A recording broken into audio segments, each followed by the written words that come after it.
this the same AARP that was like using all of its power to bully people into doing Obamacare?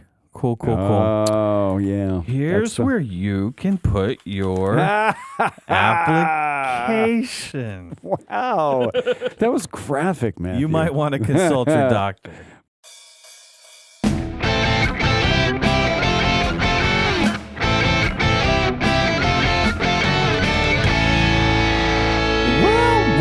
Well. This is the show. My name is Matthew Porter. Hello, Matthew. I'm Jeremy Birdsall. Jeremy Birdsall. Jeremy Birdsall. Jeremy. Yeah. I don't know if you've experienced this. I'm not asking for a show of hands or anything, but all right. You have a wife. I have a wife. I'm minding my own business, sleeping, and then all of a sudden, kind of encroaching happens. It's not a small bed. I don't want to flex here. Just kind of very close and just taking over the space, and it's not her fault. I realized. How is that? Because she's half German, and the Germans are known historically. Oh my Lord! For kind of just taking over like Poland, a place that's not hers, and sometimes. Occasionally, these countries were okay with it, kind of okay with it. Like, so they take over Austria, and Austria's like, we're kind of down. Like, we already speak German anyways, whatever. Right, and that was called the Anschluss. So my first thought is, all right, are we going to Anschluss? But that was not what was happening. She's just encroaching, and then eventually she kind of wakes up and she goes, "Oh, okay, sorry, Poland." Oh, did I say Poland? I meant to say Matthew. Sorry, Matthew. Wow, this was a well-crafted joke, Matthew Porter. I'm pretty happy with that. Look forward to your positive Yelp review. How are you, dude? And historical too. Yes, we learned a little something. I actually am like, what is Anschluss? Oh, it's a German word for merge. I'm like, that's exactly the right word for this joke. So that made me so happy. Really, it really was a dumb. profound thought. I'm like, my gosh, you can't run from the genetics. Her mom was born in Germany, so it's wow. This is just the MO. MO. Does she speak German? No, she speaks sign language. Her mom did. Her mom. Okay. Spoke. I mean, she was born in Velvet, and crazy story. Wow. Her parents split when she was really little. Her dad literally kidnapped her and took her to the United States and raised her here. Isn't that crazy? Whoa. Like, it's awful, but you're like, right, but you wouldn't meet your wife if that awful thing hadn't happened. You're like, ooh, wow, it's starting to feel deep. Good things come from bad things. Smells like God. Yeah, wow, that's deep, man. Yeah, dude. Wacky. Right, and we're only 3 minutes in. Gosh. We've learned a little something. I think we've grown a little. Maybe you have. So, dude, how's the band going, man? You had like a week off, 2 weeks maybe? Like 2 weeks, and heading back out to California. California, where in California? Temecula, which is like beautiful this time of year. Little deserty town. Okay. Flying into San Diego, and is it the Temecula Casino and Grill, or something like that? Yes. I think it's a casino show. Yeah, excellent. But I tell you, those casinos they treat you pretty good. It seems like it would be a fun gig. Yeah, you're like, hey man, we're having fun, and most of you hopefully. Yeah, exactly. And if you lost your money, come to the show. Yeah, get cheered up a little bit. Yep, exactly. So, nice. Yeah, it's a good time. I'm excited to head out and see the folks again, and then the next one we're doing actually is a little bit more local. We're going to be... That's right. In the Villages. The Villages. Yes, just north of Orlando. Rock those faces again. Yeah, so that'll be fun. I see the advertisements now for like 55 plus community. I'm like, oh, that's for... Hold on. That's used to be far away. Yeah. That was a funny joke. Less far away. Until it wasn't funny. Yeah. It was a funny joke until this year I received my first unironic AARP letter. I got that too. Yes. Yes. At an age that shall not be named. Yeah, and I know we've talked about this. Yeah. And like every time I have to say the same thing. Like, is this the same AARP that was like using all of its power to bully people into doing Obamacare? Cool. Oh, yeah. Here's where you can put your application. Wow. That was graphic, man. You might want to consult your doctor. Whoa. Hey. Oh. Yeah. So anyways, I have, as you know, spent some time in the villages playing music up there. Yes, you have. And, You're a legend. I don't know about that. But they did name a park after me. No, one of the things I learned as I, met some realtors and whatever is it's a 55 plus community, but you could live there if you're 50. And I'm like, no, wow. Unacceptable. No, so wow. Listen, you get the golf cart. It's a whole thing. Like, if you don't know, man, villages they have archery ranges. And I'm like, oh man, I would everything you want. I would do that. It's right there. Yeah, I know. Crazy. Anyways, yeah, so the band is gonna play out there. So I'm kind of excited about that because I'm playing in a band and it's really fun. And you could see the videos and it is good. You'll be like, oh yeah, dang, that's good. But I'm excited about some of my local friends and family be able to check it out and be like, oh yeah, that actually is a pretty high energy, fun experience. I'm sure, man. So yeah, that's going to be cool. Yes. And then here is a little question for you. Okay. So, as an entrepreneur and man of a few Renaissance-y type hats, we're familiar with the feast or famine experience of, you got the work. Enjoy your 18-hour days. And then it's like, oh, you don't got the work. Well, on the one hand, you can sleep in. On the other hand, you don't get to pay the bills. Woo.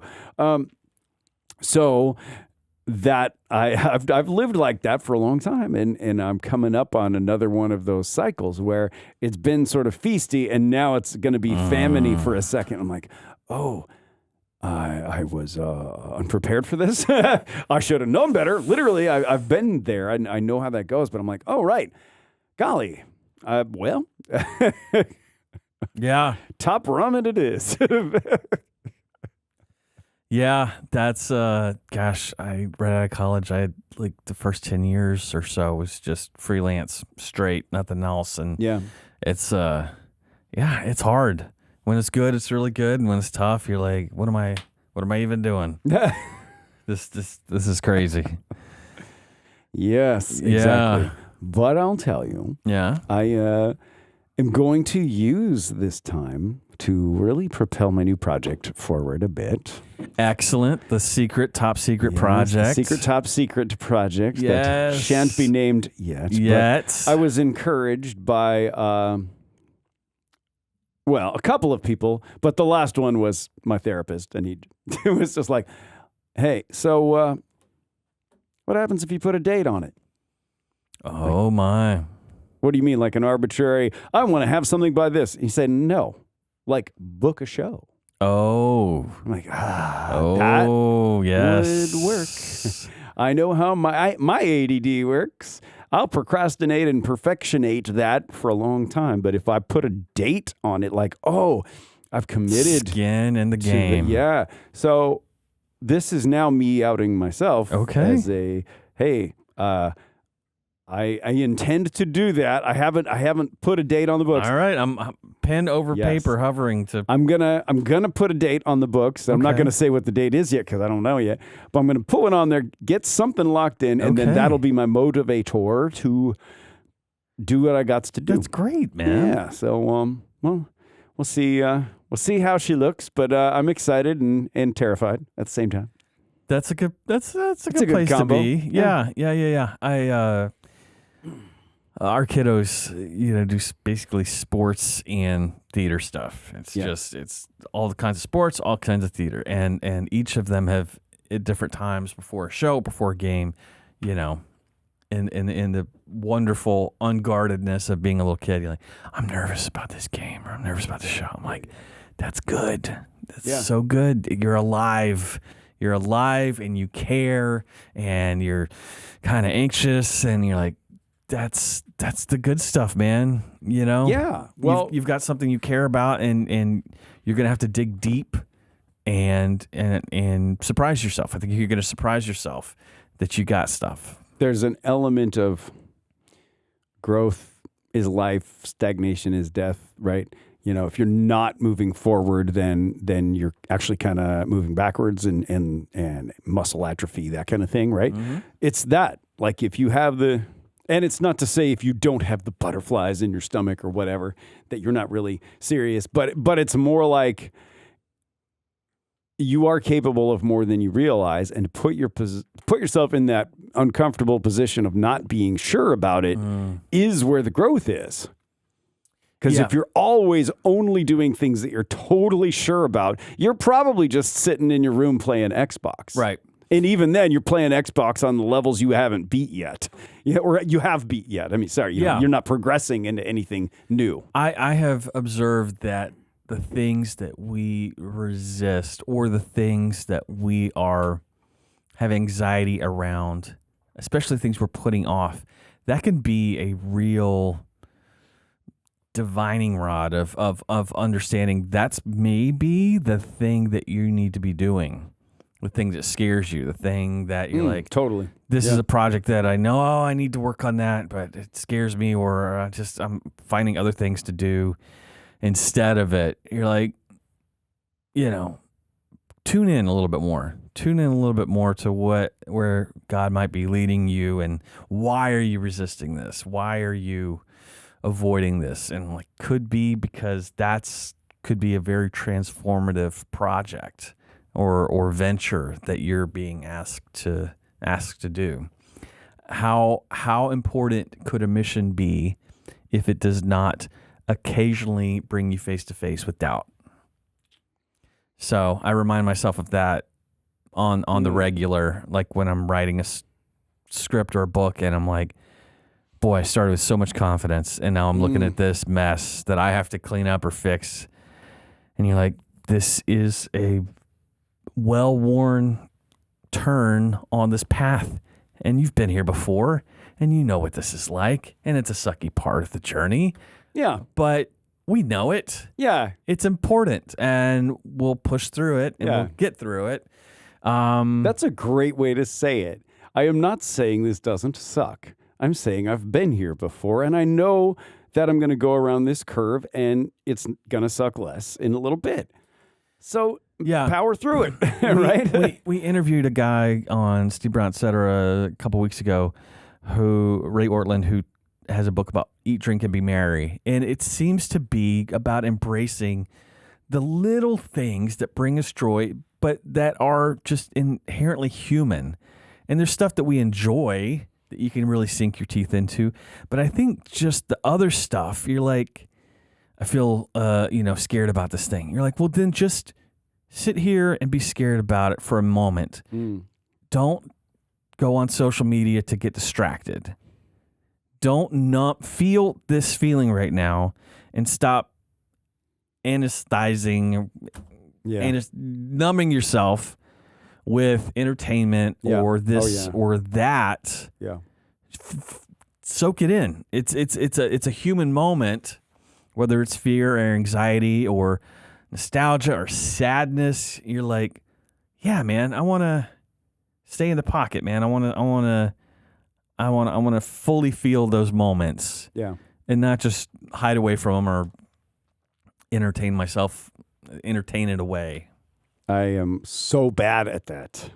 Me too. I love entertaining myself. I know. I've gotten various I get it. Myriad mosaic ways of entertaining myself. I have a cousin who just what is he doing? He's on a naval submarine now. And so when he was going through Naval Academy, he learned the phrase "embrace the suck." Yes. Right? Yeah. Which is the military, like, hey, we're going to break you so we can build you back up in our image, and so we can know that you will do what we tell you, but also so we know that you are strong enough mentally and physically to handle everything.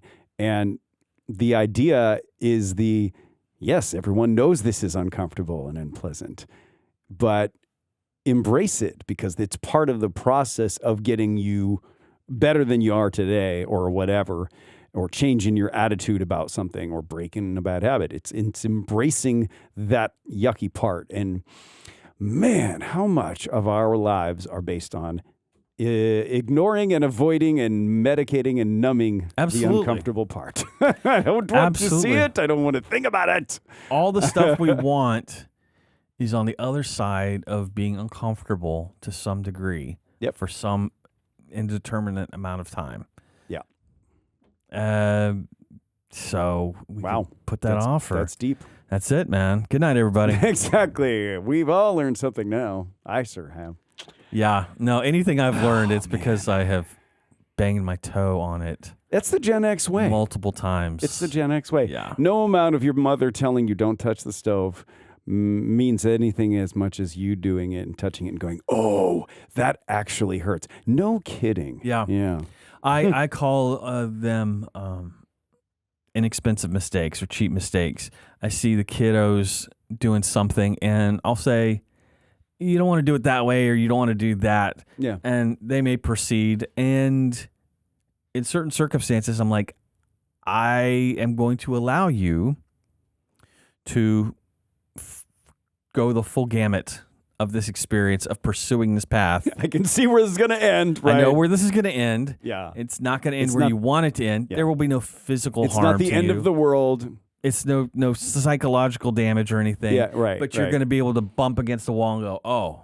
And like, good. There's no amount of dad TED Talks that are going to equate to, okay, I'm not going to do that. It was a cheap mistake. Yeah, I love It's an important lesson that if you learned it 10 years from now, probably is going to cost you a lot more. So I think there's a lot of value in just like, there you go. You learned it. Remember that. It's important. Yeah. Yeah. Don't do that no more. Yeah. Man, good stuff. Yeah, man. I love that. Okay, so I had I had two random thoughts. I wonder if I can throw these all in here. Let's do it.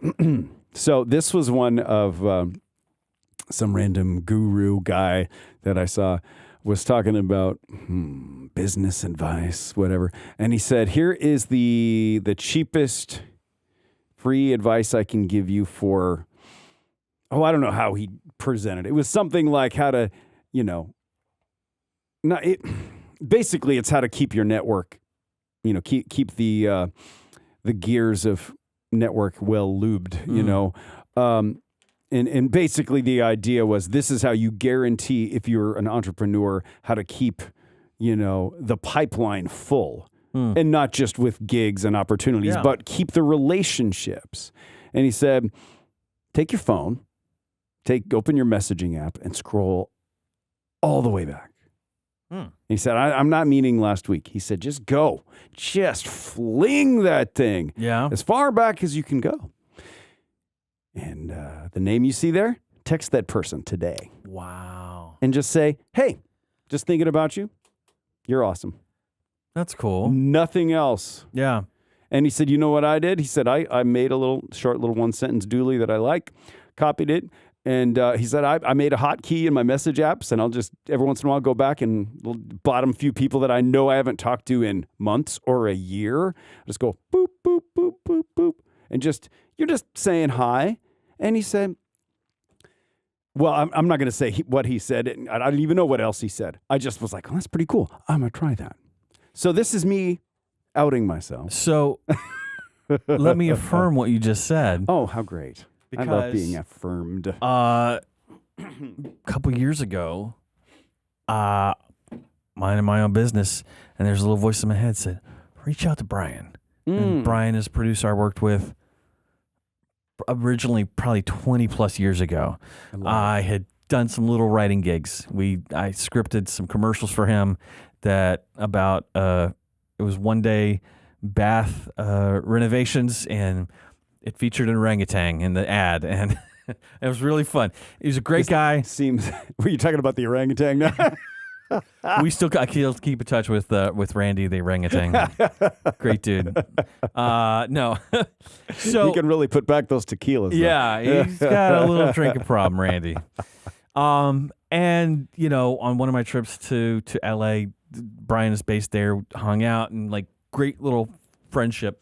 And it's one of those things as you get older, there's people you still like, but the numbers, you can't keep in constant contact with everybody. Yeah. And so it's been a thing where, every couple of years I'd say, hey, how's it going? Yeah.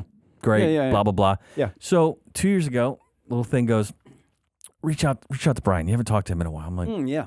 Yeah, okay. Do that. Fast forward. He's like, yeah, man, great to hear from you. Let's hop on a Zoom call. Let's catch up. We catch up. I'm telling him about the projects, and he goes, tell me more about that one. Short version, he wanted to read a script that I was in the process of rewriting, and fast forward from there, we have rewritten the script. We're in the process we're in development on a feature film. And for those of you at home, he said we, meaning Brian's into it. Brian just lit up on this story. Right. Yeah. And I was not even trying to drum up business or anything. You were just saying, hey. I think God just prompted me. Right. And I'm like, okay, well, why? Well, don't worry about why. Don't worry about why. You don't know. Just take 5 minutes. Yeah. Drop an email, send a text. Yeah. And yeah, just kind of keep listening and taking the next step. And even just the first of all, in a sales context, right? They will basically tell you, first of all, as I said last week, one of my jobs was to be a stockbroker. That's right. Dialing for dollars. And, they would tell us, you got to make 300 calls today. Oh, man, what a drag. That's just annoying. But why? Well, because most of those are not going to happen. Right. But, maybe you get 10% of those people on the phone, and maybe 10% of them actually want to go further. So out of 300 dials, maybe you get 3 deals out of the thing and make some money. Okay, so I understand that idea. But, right, you just kind of, not say blast a bunch of people, but, if you reach out to a bunch of people, the odds are that's going to connect with more than if you just send it out to one. But the crazy thing, too, of just that act of doing that, and going through your Rolodex, if to use an old person word, and looking at all of them, you're like, oh, man, I don't want to say I forgot about this guy, but I haven't reached out to this person, and their resume is ridiculous, and if I reach out, I know they would respond, and why haven't I? Well, I'm just going to do that right now. That happened so much over the weekend. I'm like, oh, man. Yeah. So anyway, all that is to say, on the one hand, you could argue there are people that say, if you do that kind of thing, you're just looking for a cheap dopamine hit of a response of someone gives a rip about me. Well, let's just say the ancillary benefit of someone texting you back is a cheap dopamine hit. I'm not going to lie. But that's not why I did it. I did it because it's like, you know what? You have people in your life. You got your wife and your kids, and you got your, actual close friends, and you got your little bit less close friends, and your colleagues, and your people I vaguely know, and whatever, the circle gets bigger. But when you think about it, the people you've worked with in some context, there's probably a lot of them, right? Yeah, there's a lot. If you count over the years, there's a lot. And some you're like, don't need to work with this person again. That's okay. But then there's some you're like, oh, man, if we could ever, whatever, who knows? Yeah. Take a shot. What do you got? Absolutely What do you right. got to lose? So, Yep. anyways, that's my exhortation of the day. And yes, I'm outing myself and rolling the dice that the people who I texted aren't watching this show right now. But if you are, hey, I love you, and I told you so in my text. It's got to work. I Exactly. apologize for nothing. That's right. That's awesome. We were watching. I think it's Ryan TRAHAN, YouTuber kid guy. He and his wife did last summer. Went to 50 states in 50 days, and they raised millions of dollars for St. Jude's. It's this great series, really sweet. I guess they're actually Christians. Very enjoyable little travel log kind of thing. It's just a little snack size thing. Huge phenomenon about a year ago. We were catching up on him, and there was a scene where he's in Minneapolis, and he's got to get a ride to Iowa. And he just has no means to get there. It's like a 2-hour drive. So he goes to Mall of America, and he just starts like, hey, how's it going? Kid, I'm looking for a ride to Iowa. Can you drive me 2 hours to Iowa? Just random strangers. Of course. And in your best case scenario, the kids have some knowledge of who this guy is, but most of them don't. Yeah. And he's cheerful, and it's no. And he's okay, thanks, man, I understand. And it was this powerful moment, and I tried to convey it to the kiddos. I'm like, that's sales right there. Is Right. cheerfully teeing up the pitch. Right. Here's what I'm offering. Here's what I need. Here's what's in it for you. Blah, blah, blah, blah, blah. Over and over and over. And don't take it personal. And you It's get just, so more many no's. Yeah. Yeah. And some people, the no devastates them. And I get it. I totally get it. But you've got to, and it's not just sales. It's, like we've talked about, it's not like you've got sales in your job title. You're going to have to sell somebody on the idea that you deserve this promotion or this position or this idea. Or that we should go on a date sometime. Yes. There's an element of selling yourself to everybody in the world. It's a little inescapable. bit. Yeah, it's inescapable. Absolutely inescapable. And it's one of those things that the quicker you can wrap your mind around that concept, that a no is not going to kill me, and I just need to bring my best to bear on this thing, you're going to be so much better off. Yeah. Yeah, that's that's a hard lesson, but so true. Absolutely. It's like finding, realizing that I am an okay human being, and you saying no to me right now doesn't change that. And also, you saying no to me right now probably doesn't have a whole lot to do about me. And you were going through some stuff in your life today, so who knows? Yeah, I always think in terms of fit. I always picture, anytime I pitch, whether it's I'm pitching a script or I'm pitching new business to a prospective client, I picture myself on the same side of the table and saying, hey, I think if I do this, it could do this for you. But you're the expert on your business. Point out an area where I'm off base and it's not going to be a fit. Let's together discover if this is the fit that I think it might be. Yeah. And if it's not, I'll probably be the first one to call it out. Yeah. So I love it. Broad applications to that. Why are we not guidance counselors? Man, I think we are. This is we need to parlay this to that big lucrative career as high school guidance counselor. Sure. Oh, that's the brass ring. Oh, wait. That reminds me of the line in Office Space. That whole guidance counselor thing is bunk because you don't. Why would you ask your kid, what do you want to be when you grow up? Because no kid's going to say, I want to be a janitor when they grow up. It's true.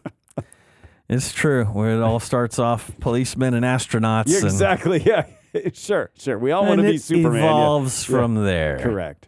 I want to claw my way to middle management. one of our high school kids, friends, and we love him and his brother and his parents dearly. He's like, I'm gonna be Batman. I'm like, yes. Why not? Do Let's go. Let's make it happen. Oh, man. You know. Billionaire crime fighter. So, okay, look. Listen. If you could, you would, right? I feel like I'd like to think that I would. I'm not going to tell you. I mean, maybe I just did. It's funny. I like all the tech and all the action adventure, but I'm like, you know what? He's got a bat cave. He could just have some bat peace and quiet. That's that guy's right. got it all. Hey, Superman has a fortress of solitude. It's it. It's not the fortress of partitude.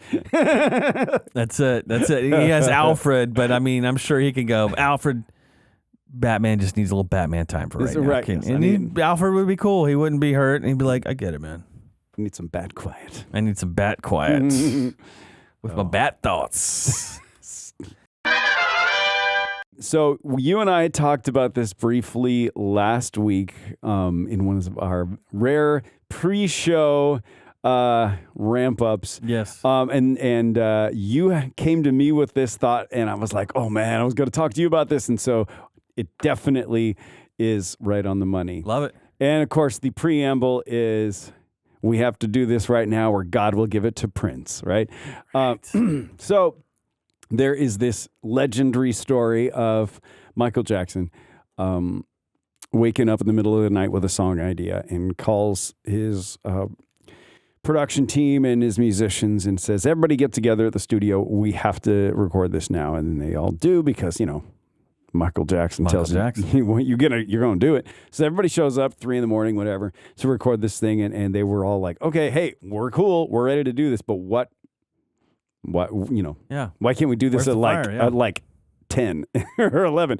And he said, because if we don't get this done, God's going to give this to Prince.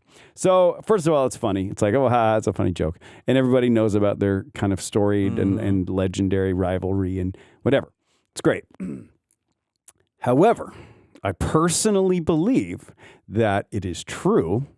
I believe the concept is true, and I believe that because I believe that it happened to me. So this is for the table to discuss. Yes. The idea that we are made by a creative being who created the universe. We're made in God's image, thus we are creative beings ourselves. And we have these ideas and we can do something with them. But the concept here is, what if those ideas are creative ideas that are out there kind of floating around in the ether, and you can go, oh man, that's cool. I'm going to go do something with that. Well, what if that idea is floating around in the ether and you kind of get that idea too? Well, whose idea is it? Well, according to Michael Jackson and Associates, Esquire, the one whose idea it is the one who gets it to market first, the one who publishes, the one who records and releases, the one who says it out loud on tape somewhere, somehow, the one who copyrights with the U.S. Copyright Office, right? So whose idea is it? Whoever can actually do something with said idea. So anyways, my brief story is this. We live in Orlando, Florida. As you may or may not know, there was a time where Orlando was a big deal in the music world, right? That's right. We had the Britney Spears and the Justin Timberlakes and NSYNC, Backstreet, all that, but also Creed. That's right. And there was a time that I actually produced for Scott Stapp's sister. Oh. And she's got a great voice, grew up in church and, has an incredible R&B type thing. But her brother, being a credentialed rock star, wanted to do some hard rock stuff, but with her voice. And so it was a fun project. She's obviously awesome. And I thought we had some opportunities to do something there. But anyways, I was writing and, what we call demoing in the business of like, okay, I'm just going to write a few song ideas and see what you think of them. And, I wrote a couple, and she would write lyrics to it, and then we'd record and whatever. And then I wrote one. I'm like, oh, this is really good. And she liked it, but for whatever reason, we just never did anything with it, right? And so I wrote a whole song. In my mind, I had some lyrical ideas, but, there was a melody in the chorus, the whole thing. I mean, I had it produced out. All she had to do was just sit down and, write the things out, and we would have done something with it, but we didn't. So whatever, I pitched this to a couple other people over the years. Nobody bid it. Nobody went for it. I never really did anything with it myself. It lived on my hard drive. Fast forward probably 10 years. And a little organization called Hillsong United, you may have heard of them, had a song, and I'm just listening to it, and I'm like, what in the... When you hear the beat of it, you're like, oh, okay, well, you're not going to copyright a beat, maybe. But then I heard the melody, and I'm like, come on, that's my melody. And then I heard the lyrics, and I'm like, I only wrote like 2 lines for this whole song, but there they are. There they are, and I'm like, okay.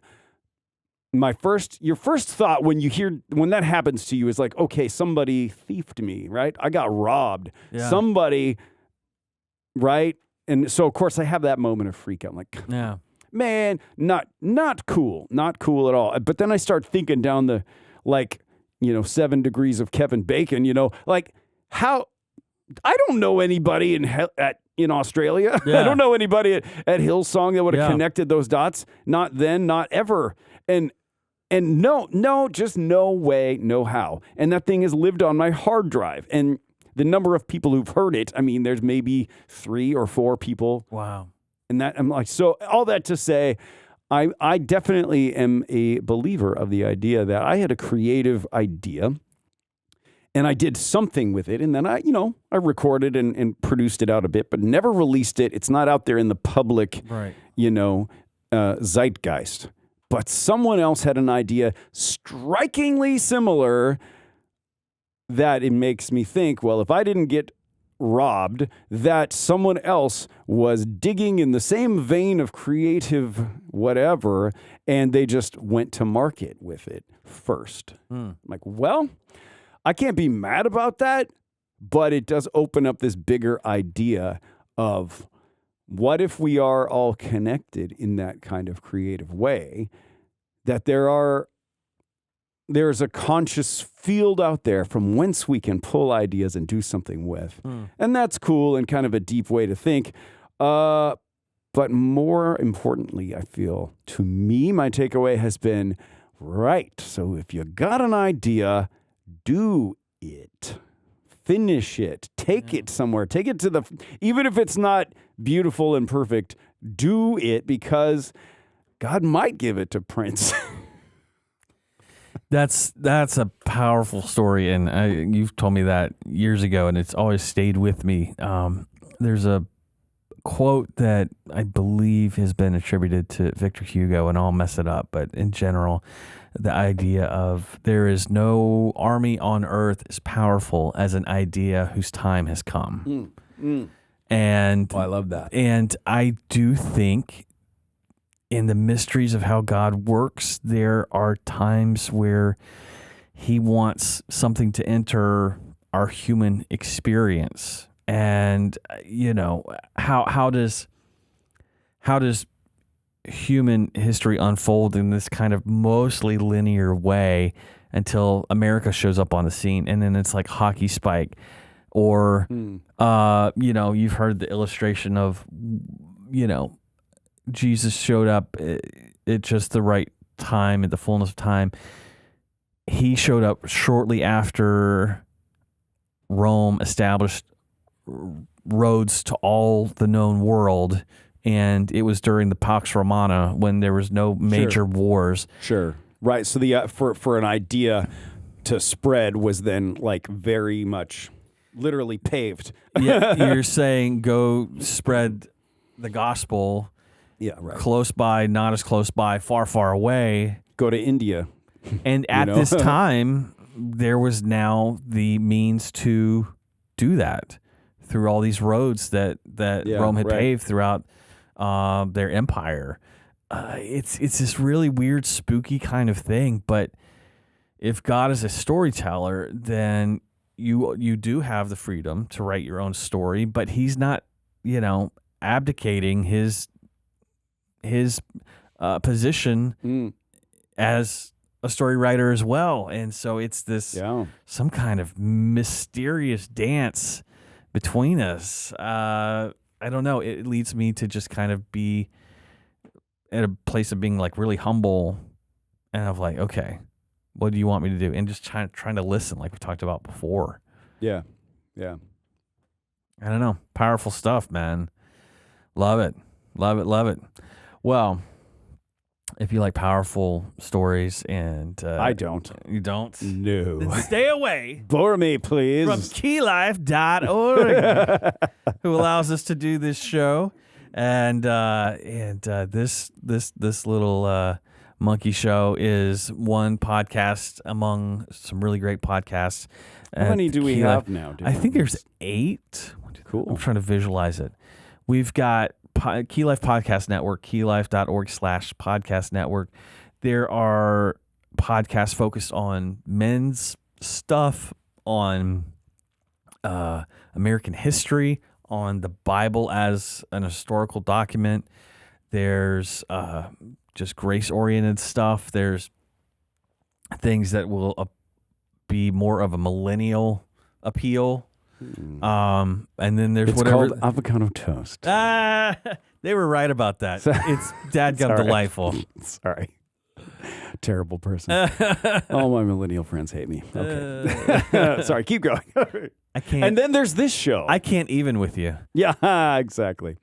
Yeah, and then there's whatever this is. This is what we're bringing to the table. And so, man, check it out. And yeah. Are you ready? This is my first moment of rad. Moment of rad. Yes, bring it, dude. We're doing it. Drop it. Okay, I have to read this. Now, I forget. There is a chance that you have said this to me. Okay. There's a chance it was a moment of rad in the past. I don't believe it was. If it was, get mad about it and correct me. But when I saw this, I'm like, gosh darn it. This is strong. All right. It must be for me. Pizza Hut franchises across the nation. Okay. Ringing any bells yet? Pizza Hut franchises across the nation are converting to Pizza Hut classic locations. If this doesn't get your little Gen X heart boiling, woo, this makes me so excited. I love it. For real? Pizza Hut franchises across the nation are converting to Pizza Hut classic locations as the chain has vowed to bring back the nostalgia of the restaurant's classic look in 2026. 80 locations are set to be turned into classic-style franchises this year. Pizza Hut classic locations are required to have the classic gabled roof, so they are not able to rent out modern architectural space. They have to look like the original thing. Like a hut. The interiors are also true to the classic style, namely having a red cups, stained glass lights, jukebox, the salad bar. Yes. Yes. And let me just say, I had to look this up. It's not just out there. I wish they would just publish it all. But there is a Pizza Hut classic in Florida. What? Yes, I'm pulling it up now. Exactly. So I found this and I'm like, oh, Pizza Hut classic in Homosassa Springs, Florida. I have an address if you want to know. Okay. Absolutely road trip. For us, it's probably like hour and a half, 2 hours. But can you imagine? To me, this harkens back to the days of what was it? The book whatever Book thing? It. Book It. Yeah. Book It. The Book It thing Read a book in elementary school, and you read the book and you collect enough whatevers, and you get your little pizza, your miniature pan pizza at the Pizza Hut, and they deliver it to you at the Pac-Man table. Yes. And you get to eat your pizza like a man, and you're every bit of 9 years old. Oh, that's it. See? Good stuff. it just makes me so happy. Yes. Anyways, that's my moment of rat is that Pizza Hut, a franchise that's been going along for many, many years, has got the idea like, wait a minute, have we lost our way? You know what we ought to do is just this, and here we are. People are starting to respond. There's an article in there where the president of one of the biggest franchisees of Pizza Hut was like, we have people driving 3 hours to just come to a Pizza Hut. Well, we're just talking about it right now. It's like, would you do? Yes, I would. Yes, I would do that. So love it. Making it great. Again. Well, good. Well, Jeremy and I are going to go drive over to Homosassa Springs. You want to meet us out there? We'll meet you out there. Pizza Hut classic. Love it. Don't burn your mouth. That's right. And shoot, we'll see you next time. Auf Wiedersehen.